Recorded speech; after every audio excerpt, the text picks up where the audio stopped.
কলকাতায় বসে authentic Nepalese খাবার খেতে চাও? একটাই ঠিকানা, চুরপি। দোকানটার বয়স মাত্র 2.5 মাস হয়েছে। ফার্স্ট দোকানটিতে সমস্ত খাবার পকেট ফ্রেন্ডলি। ফার্স্ট আইটেম আমি ট্রাই করেছিলাম চিকেন ফালে।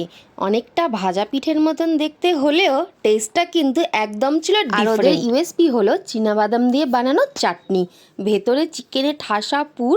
ওভারঅল খুব ভালো খেতে লাগছিল। চুরপিতে গেলে তোমরা চিকেন ফালেটা একবার ট্রাই করেই দেখো।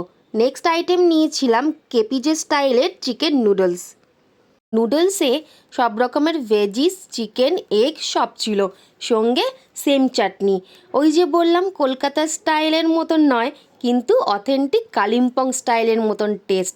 আমার খুবই ভালো লাগছিল। নুডলসের এই কোয়ান্টিটিটা দুজনের জন্য কিন্তু এনাফ। খাবারগুলো এত টেস্টফুল ছিল যে তোমাদেরকে নেক্সট টাইম ভিজিট করার জন্য আবার বাধ্য করবে। আমি তো সব আইটেম পাইনি, তাই আমি নেক্সট টাইম গিয়ে আবার অন্য আইটেম ট্রাই করার চেষ্টা করব। দূর আমার ভিডিওটা দেখে থাকলে প্লিজ আমার চ্যানেলটাকে সাবস্ক্রাইব করে দিও আর বেল আইকনটা প্রেস করে দিও। লোকেশনটা থাকবে ডেসক্রিপশন বক্সে। এখন আমি আসি। Thanks for watching. বাই।